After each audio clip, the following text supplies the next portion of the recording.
अपनी जरूरियात जिंदगी में मुब्तला हुआ करते थे। बेहयाइयां आम थी, बुराइयां भी फैली हुई थी। यतीमों पर जुल्म हो रहा था, बेवाओं को सताया जा रहा था, औरतों पर जुल्म हो रहा था, यतीमों के माल को गस्ब किया जा रहा था, गुलामों पर जुल्म हो रहा था। हर तरफ से रोने की सदा आ रही थी, हर कोई परेशान हाल था। अल्लाह रब्बुल इज्जत ने अपने बंदों पर करम फरमाया।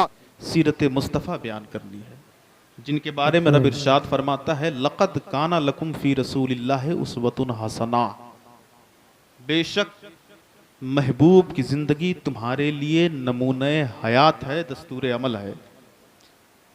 आज से अगर 1500 साल पहले का जायजा लिया जाए तो उस वक्त भी इस दुनिया में इंसानों की कमी नहीं थी। दुनिया के गोशे गोशे में इब्ने आदम पाए जा रहे थे।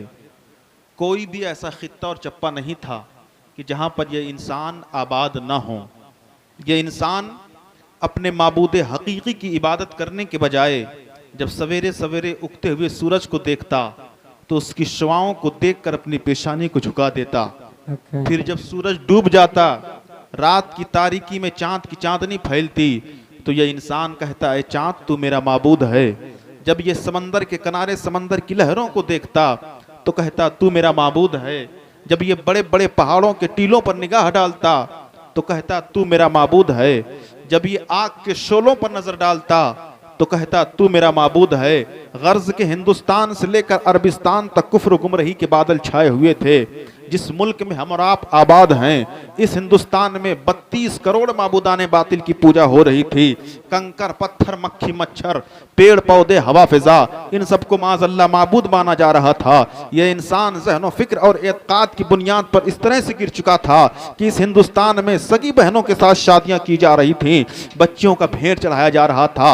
अगर जवान लड़की का शौहर मर जाता तो उसको दूसरी शादी करने की इजाजत नहीं थी। उसको अपने शौहर की चिता पर या तो जल भुन करके भस्म हो जाना था, या अगर वो जिंदा रहना चाहती तो एक मकान में उसको कैद कर दिया जाता था। 6 महीने तक वो मकान में कैद रहती। जरूरियात जिंदगी उसके लिए वहीं पेश किए जाते थे। अगर जिंदा निकलती तो उसके चेहरे पर कालिक पोत कर उसको जानवर पर बिठाकर घुमाया जाता था और ये ज़हनो फिक्र देने की कोशिश की जाती थी कि ये मनहूस थी। ये रवाज था हिंदुस्तान का। और अरबिस्तान का हाल तो ये था कि वहां बास कबीले में बच्चियों की पैदाइश को बहुत ही मनहूस समझा जाता था। अगर बच्ची पैदा हो जाती तो बाप माँ की गोद से बच्ची को छीन लेता, एक मैदान में ले जाकर गड्ढा खोदता, बच्ची को वहीं सुला देता, अपने कदम को बच्ची के गले पर रख करके दबाता, बच्ची चीख मारती, उसकी जुबान बाहर आ जाती। बाप की आंखों में आंखें मिलाती, मगर बाप की आंखों में आंसू आने के बजाय माथे पर गुस्से से पसीना आ जाता और जालिम बाप अपने जालिम हाथों से बच्ची को जिंदा दरगोर कर दिया करता था। ये हमें तारीख बता रही है। इंसान इस भयानक माहौल में मुब्तला था कि शराफत और तकद्दुस का जनाजा निकल चुका था। लुकमा लुकमा पर शराब की आदत पड़ी हुई थी। लोग शराब पी पी कर अपनी जरूरियात जिंदगी में मुब्तला हुआ करते थे। बेहयाइयां आम थी, बुराइयां भी फैली हुई थी। यतीमों पर जुल्म हो रहा था, बेवाओं को सताया जा रहा था, औरतों पर जुल्म हो रहा था, यतीमों के माल को गस्ब किया जा रहा था, गुलामों पर जुल्म हो रहा था। हर तरफ से रोने की सदा आ रही थी, हर कोई परेशान हाल था। अल्लाह रब्बुल इज्जत ने अपने बंदों पर करम फरमाया और अपने आखिरी पैगंबर हुजूर मोहम्मदुर रसूलुल्लाह सल्लल्लाहु तआला अलैहि वसल्लम को अरब देश में मक्का की सरजमीन पर खानदान कुरैश में हजरत अब्दुल मुत्तलिब के घर हजरत आमिना खातून रदियल्लाहु ताला अन्हा के बतन अक़दस से मबऊस फरमाया। नबी कौनैन सल्लल्लाहु ताला अलैहि वसल्लम सवेरे सवेरे तशरीफ लाए। दोशंबा का दिन था। नबी जब सवेरे सवेरे तशरीफ लाते हैं तो अक़ल फौरन एक सवाल किया कि मेरे सरकार दिन के मुकम्मल उजाले में क्यों नहीं आए, या रात के मुकम्मल अंधेरे में क्यों नहीं आए। तो अक़ल फौरन पलट कर जवाब दिया, सुनो, अगर मेरे सरकार दिन के मुकम्मल उजाले में तशरीफ लाते तो दिन चैलेंज कर देता है, रात तेरी कोई हकीकत नहीं है। नबी कौनैन मुझ में तशरीफ लाए हैं, और अगर मेरे आका रात के मुकम्मल अंधेरे में तशरीफ लाते तो रात चैलेंज कर देती है, दिन तेरी कोई हकीकत नहीं है। नबी आखिरुज़्ज़मा मुझ में तशरीफ लाए हैं, मेरे आका ऐसे वक्त में तशरीफ ला रहे हैं कि रात का अंधेरा जाते जाते चेहरे मुस्तफ़ा की जियारत कर ले और दिन का उजाला आते आते रुखे मुस्तफ़ा की जियारत कर ले। ऐसे माहौल में मेरे सरकार मक्का की सरजमीन पर तशरीफ लाए हैं, और जब मेरे आका मक्का की सरजमीन पर तशरीफ लाए हैं तो मक्का की गलियां महक रही हैं, मक्का की हवा फिजा महक रही है, मक्का के दरो दीवार महक रहे हैं, मक्का की वादियां महक रही हैं, मक्का की पहाड़ियां महक रही हैं, मक्का की शाहराहें महक रही हैं, हर तरफ से भीनी भीनी खुशबू आ रही है। आला हजरत अजीमुल बरकत आशिक़ रसूल ने इसी तरफ इशारा किया कि भीनी खुशबू से महक जाती है गलियां वल्लाह। वाह वाह वाह वाह। भीन खुशबू से महक जाती हैं गलियां वल्ला, और कैसे फूलों में बसाए हैं तुम्हारे गेसू, तुम्हारे गेसू। अल्लाह अकबर। मक्का की सरजमीन पर एक इंकलाब बर्पा हो गया है। सरदारान मक्का जब सवेरे सवेरे सो करके उठते हैं और आकर के हरम शरीफ के सामने इकट्ठा होते हैं तो आपस में बातचीत शुरू हो जाती है। कोई कह रहा है कि मेरा मकान महक रहा है, कोई कह रहा है कि मेरे घर पर बूढ़ा बाप था बिला दवा के अच्छा हो गया है, कोई कह रहा है कि मेरे जानवर दूध नहीं दे रहे थे उनके थन भी दूध से भरे हुए नजर आ रहे हैं, कोई कह रहा है कि अभी अभी मैंने अपने बाग बागीचों का जायजा लिया तो देखा कि जो दरख्त सूखे थे वो हरे हो गए और बिन मौसम के उन पर फल लगे दिखाई दे रहे हैं। बड़े अच्छे अंदाज से कहा बेकल बलरामपुरी ने कि आज ललन हाशिम के आए धरती भय उजियारी, और बिन मौसम के फल गई बगिया फुलवन सज गई डारी, डोले खुलदे कई मस्ते बयरिया, चंदरमा नूर लुटावेला, चंदरमा नूर लुटावेला। अल्लाह अकबर। सरदारान मक्का ही बात कर रहे हैं कि ये इनकलाब कैसे बर्पा हो गया है। इतने में एक सरदार खाने काबा के अंदर से तवाफ करके बाहर आया। उसने पूछा है सरदारान मक्का ये इज्तिमा कैसा है, ये भीड़ भाड़ कैसी है? तो मक्का वालों ने कहा क्या तुम्हें अंदाजा नहीं लग रहा है? आज देखो तो लोगों के मकान महक रहे हैं, दरख्तों पर बिन मौसम के फल लगे नजर आ रहे हैं, ये इनकलाब तुम्हें महसूस नहीं हो रहा है? उसने कहा कि तुम लोगों ने तो यही देखा है, मैंने जो देखा है अगर बताऊंगा तो ताज्जुब करोगे। सरदारान मक्का ने पूछा कि तुमने क्या देखा है? उसने कहा कि अभी अभी मैंने खाने काबा का तवाफ किया, जब मैंने तवाफ मुकम्मल किया और चलने का इरादा किया तो क्या देखता हूं सरदार कुरैश अब्दुल मुत्तलिब अपनी गोद में एक बड़ा हसीन और जमील बच्चा लेकर आ रहे हैं। वो इतना खूबसूरत बच्चा था, वो इतना अजीमुशान बच्चा था कि मेरा दावा है मक्का की सरजमीन पर किसी खानदान में किसी कबीले में इतना अजीमुशान बच्चा पैदा नहीं हुआ। वो इतना खूबसूरत बच्चा था कि सरदार कुरैश अब्दुल मुत्तलिब उस बच्चे को लेकर जूजू काबा की तरफ बढ़ते रहे।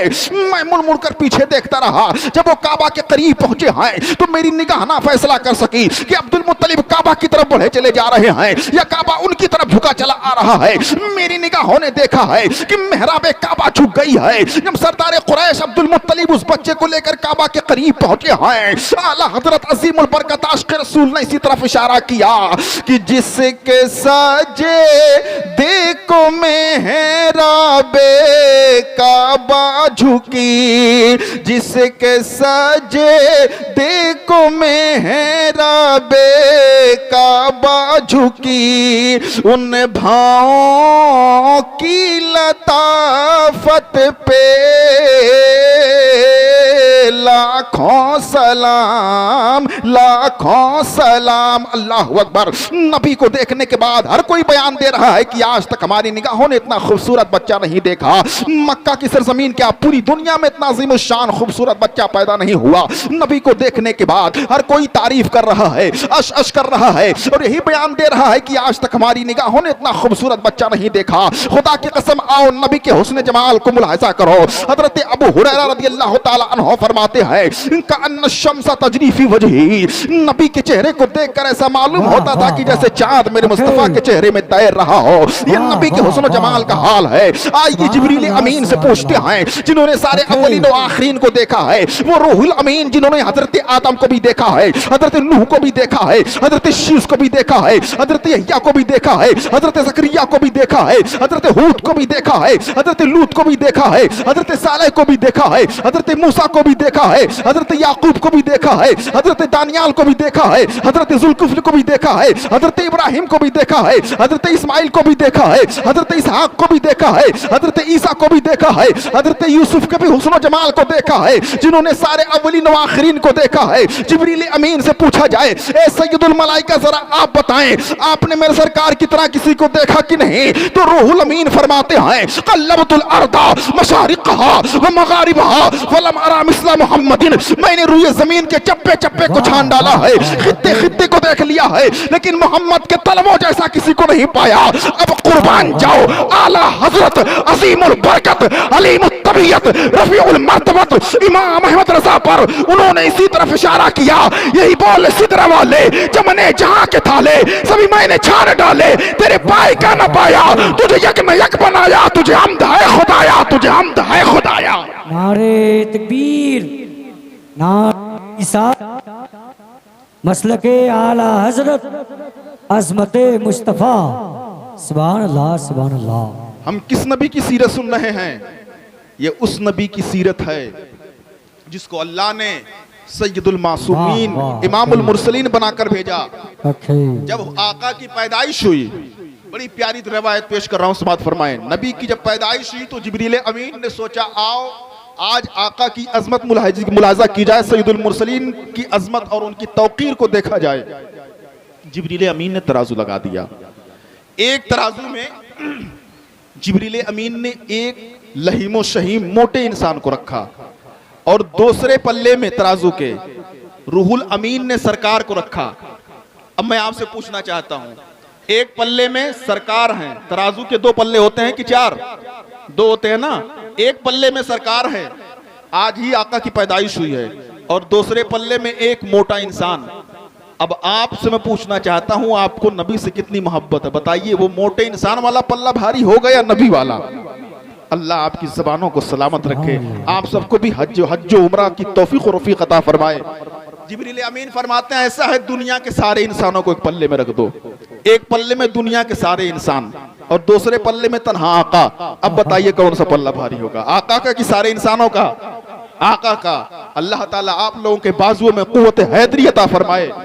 जिब्रील अमीन फरमाते हैं फरिश्तों, एक इंसान रखा गया फिर भी नबी का पल्ला भारी था, सारे इंसानों को रख दिया गया फिर भी नबी का पल्ला भारी है। जिब्रील अमीन फरमाते हैं सुनो, एक पल्ले में जमीन रख दो, दूसरे पल्ले में तन्हा मुस्तफा रहेंगे। जमीन रख दी गई फिर भी मुस्तफा का पल्ला भारी है, आसमान रख दिया गया नबी का पल्ला भारी है, शजरो हजर को रख दिया गया फिर भी नबी का पल्ला भारी है, बहरोबर को रख दिया गया फिर भी नबी का पल्ला भारी है, जमातात नबातात को रख दिया गया फिर भी नबी का पल्ला भारी है, सातों आसमान को रख दिया गया फिर भी नबी का पल्ला भारी है, अर्शो कुर्सी को रख दिया गया फिर भी नबी का पल्ला भारी है।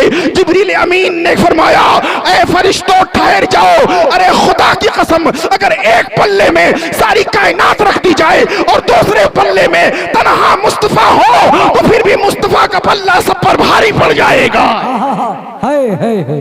सुभान अल्लाह सुभान अल्लाह। अब बोलो आला हजरत अजीमुल बरकत की जुबान में, सबसे औला वो आला हमारा नबी, सबसे बाला वो आला हमारा नबी। अब पॉइंट का शेर कि सारे ऊंचों में ऊंचा समझिए जिसे, सारे ऊंचों में ऊंचा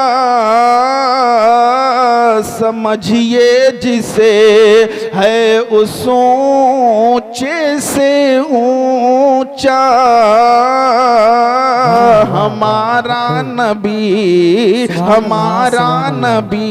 अल्लाह अकबर। अब मैं अर्ज करने लगा हूँ खजुरिया के खुश अकीदा मुसलमानों सुनो, उनका जो सबसे बड़ा मौलाना है उससे किसी ने पूछा, आप मैं इशारा कर रहा हूँ आप समझने की कोशिश करें, उनका जो सबसे बड़ा मौलाना है उससे किसी ने पूछा कि हजरत जी नबी की शान में एक हदीस सुना दीजिए। वो कहता है कि नबी की शान बयान करने के लिए रिवायात का याद होना जरूरी है, और माज़अल्लाह मुझको नबी की शान में एक भी हदीस नहीं याद है। अल्लाह अकबर। ये उनके सबसे बड़े मौलाना का हाल है। मैं कहता हूँ प्यारे, हमारे बड़े उलमा की बात तो बाद में करना, हमारे बड़ों की बात बाद में करना। खजूरिया की सरजमीन से एक 10 साल के बच्चे को उठा और इससे पूछ तेरे नबी की शान क्या है, तो खुदा की कसम ये बच्चा दोनों हाथों को फिजा में बुलंद करके कहेगा मेरे नबी की शान जानना चाहता है तो ले सुन, मेरे नबी की शान तो ये है कि सरवर कहूँ कि मालिक मौला कहूँ तुझे, बाग़े खलील का गुले ज़ेबा कहूँ तुझे, तेरे तो वस्फ़ ऐबे तनाही से हैं बरी, हैरान हो मेरे शाह मैं क्या क्या कहूँ तुझे। हाँ हाँ खजूरिया की सरजमीन पर एक 10 साल के बच्चे को उठा, पूछ इससे तेरे नबी की शान क्या है। ये मिलादी बच्चा, नबी का मिलाद पढ़ने वाला बच्चा फिजा में, हवाओं में, फिजा में हाथों को बुलंद करके कहेगा मेरे आका की शान तो ये है, मेरे आका की शौकत तो ये है, मेरे आका की गुफ्तगू तो ये है, मेरे आका की रिफात तो ये है, मेरे आका की अजमत तो ये है, मेरे आका का मकाम तो ये है, मेरे आका की बुलंदी तो ये है, मेरे आका की शान तो ये है कि जमीन और समा तुम्हारे लिए, मकीन और मकान तुम्हारे लिए, चुनीनो चुना तुम्हारे लिए, बने दो जहां तुम्हारे लिए, तहन में ज़बां तुम्हारे लिए, बदन में है जा तुम्हारे लिए, अमाए यहाँ तुम्हारे लिए, उठे भी वहां तुम्हारे लिए, और सबा वो चले कि बाग फले, वो फूल खिले कि दिन हो भले, लिवा के तले सना में खुले, रज़ा की ज़बां तुम्हारे लिए। नारे तकबीर, नारे रिसालत, मसलके आला हजरत, मसलके आला हजरत, नारे तकबीर, सुभान अल्लाह सुभान अल्लाह। ये रिवायात की रोशनी में बयान हुआ। अब थोड़ी देर तकरीर समात फरमा लें पॉइंट की और नुक्ते की। उमरा के पुरबहार मौके पर ज़ियारते हरमैन शरीफैन के पुरमसरत मौके पर इस मुक़द्दस महफिल का इनेकाद हुआ। एक बड़ा पेचीदा मसला है कि मक्का अफजल है कि मदीना अफजल है। अल्लाह अकबर। बाज ने कहा मक्का अफजल है, बड़ी वजनी दलीलें दी, और बाज ने कहा मदीना अफजल है। उन्होंने भी दलील देने में कोई कसर नहीं बाकी रखी। लेकिन जब यही मसला हिंदुस्तान की सरजमीन पर आया, अल्लामा अब्दुल हक मुहद्दिस देहलवी की बारगाह में पहुंचा, तो आप फरमाते हैं कि अगर नबी मदीना में हो तो मदीना अफजल है, नबी मक्का में हो तो मक्का अफजल है। यानी जहां जहां नबी जाएंगे मजदो शर्फ भी उनके पीछे पीछे चलता रहेगा। आप देखें नबी फरमाते हैं अगर पहली सफ का सवाब लोगों को मालूम हो जाए तो लोग कुरान अंदाजी करें, लेकिन यही पहली सफ अगर मेहराब के पास लगाई जाए तो पहली सफ का सवाब मेहराब के पास है, और वही सफ अगर सहन में लगा दी जाए तो पहली सफ का सवाब मेहराब से उठ करके सहन में आ जाएगा, और वही पहली सफ अगर बरामदे में लगा दी जाए तो सहन से पहली सफ का सवाब बरामदे में आ जाएगा। मैं अर्ज करना चाहता हूं 1500 साल के बाद हम जैसा गुनहगार अगर इमामत कर रहा है, अगर वो मेहराब के पास जमात से नमाज पढ़ा रहा है तो जमात का सवाब, पहली सफ का सवाब मेहराब के करीब बन रहा है। अगर वो सहन में के करीब रिदा रहा है तो पहली सफ का सवाब सहन में मिल रहा है। अगर वो मिंबर के करीब से आकर के सहन से भी हट करके बरामदे में आता है, बरामदे में अगर वो जमात करा रहा है तो पहली सफ का सवाब बरामदे में मिल रहा है। जहां जहां आज 1500 साल के बाद इमाम मुसल्ले को बिछा रहा है वहां पर पहली सफ का सवाब मिल रहा है, तो 1500 साल बाद जो नबियों का इमाम है, बशीर नज़ीर है, रहमतुल लिल आलमीन है, इमामुल अंबिया है, नबी जैसा कोई नहीं है, नबी के मर्तबे का कोई नहीं है, जो अफजलुल खल्क़ बादल अंबिया है। अल्लाह अकबर। आका करीम सल्लल्लाहु तआला अलैहि वसल्लम जो नबी के रब के बाद सबसे बुलंद मर्तबा है, जिनके बारे में शायर ने कहा है कि हर इब्तिदा से पहले हर इंतहा के बाद जाते नबी बुलंद है, जाते खुदा के बाद अगर 1500 साल के बाद एक इमाम मुसल्ले को बरामदे में ले जा रहा है तो पहली सफ का सवाब बरामदे में मिल रहा है, सहन में आ रहा है तो सहन में मिल रहा है। बरामदे के छोड़ करके, सहन को छोड़ करके अगर आगे लेकर चला जाए मेहराब के पास तो मेहराब के पास पहले सफ का सवाब मिल रहा है। अगर नबियों का इमाम मक्का में हो तो मक्का अफजल क्यों ना हो, मदीना में हो तो मदीना अफजल क्यों ना हो। सुभान अल्लाह सुभान अल्लाह। शेख शहाबुद्दीन सोहरवर्दी, बड़ी पॉइंट की बात कहने जा रहा हूं। ये शेख शहाबुद्दीन सोहरवर्दी कौन है? जब ये जिनसे सिलसिले सोहरवर्दिया ही चला है, जब आप पैदा हुए हैं तो आप बच्ची थे। शेख शहाबुद्दीन, तारीख के औराक को पलट दे रहा हूं मैं, गौर से समाप्त कीजिएगा। शेख शहाबुद्दीन सोहरवर्दी जिनसे सिलसिला सोहरवर्दिया ही चला है, ये जब पैदा हुए तो लड़की पैदा हुए हैं, लेकिन गौसे पाक की करामत से लड़का हो गए। पीराने पीर, गौसे ज़मीर, गौसे समदानी, महबूबे सुभानी, शाह जिलानी, अब्दुल कादिर की करामत से रब ने लड़की से लड़का बना दिया। इसीलिए तो आला हजरत अजीमुल बरकत इमाम अहमद रजा गौसे पाक की बारगाह में खिराज अकीदत पेश करते हैं, जिसकी मिंबर बनी गर्दने औलिया, उस कदम की करामत पे लाखों सलाम। शेख शहाबुद्दीन सोहरवर्दी रहमतुल्लाह अलैह के पास मसला आया। एक साइल सवाल करने लगे, हजरत ये बताएं मक्का पूरी कायनात में सबसे अफजल जगह कौन सी? हजरत मौलाना सैफ रजा कादरी साहब, बस पॉइंट की बात आप समाप्त फरमा लें। शेख शहाबुद्दीन सोहरवर्दी जो पहले बच्ची पैदा हुए, गौसे पाक की करामत से बेटा हुए, उनसे किसी ने सवाल किया, हजरत ये बताएं पूरी कायनात में सबसे अफजल सी जगह कौन है? तो आप फरमाते हैं सबसे अफजल जमीन वो है जो मेरे मुस्तफ़ा के जिस्म अतहर का सुबह शाम बोसा ले रही है। अल्लाह। साइल ने फिर सवाल किया, अगर वो जगह अफजल है जो मदीना में है, तो हुजूर ये बताएं फिर हम जन्नत की दुआ क्यों कर रहे हैं? फिर हम जन्नत की दुआ क्यों कर रहे हैं? मदीना की दुआ क्यों नहीं कर रहे हैं? इस तरह कि हमारा जीना मरना और मरने के बाद भी रहना, हश्र और नश्र के बाद भी रहना मदीना में हो, लेकिन हम जन्नत की दुआ क्यों कर रहे हैं? बस ये आखिरी बात कह के मैं अपनी जगह ले रहा हूं। शेख शहाबुद्दीन ने फरमाया पूरी कायनात में, पूरे कुर्रे अर्द में, पूरी दुनिया में सबसे अफजलो आला जगह वो है जो जमीन मेरे मुस्तफ़ा के जिस्माने नबूवत का सुबह शाम बोसा ले रही है। जमीन अफजल है तो फिर हम जन्नत की दुआ क्यों कर रहे हैं? शेख शहाबुद्दीन सोहरवर्दी ने बड़ा दिलकश और दिल अफरोज जवाब दिया। आप फरमाते हैं, सुनो, जवाब ये है कि फजीलत बरकत ये मकान से नहीं होती है बल्कि मकीन से होती है। शेख शहाबुद्दीन फरमाते हैं बात ये है, इस सवाल का जवाब ये है कि जब नबी मक्का में थे तो मक्का अफजल था, नबी मदीना में आए तो मदीना अफजल हो गया, जब नबी जन्नत में होंगे तो जन्नत अफजल होगी। यानी जहां जहां नबी जाएंगे वो जगह अफजल हो जाएगी।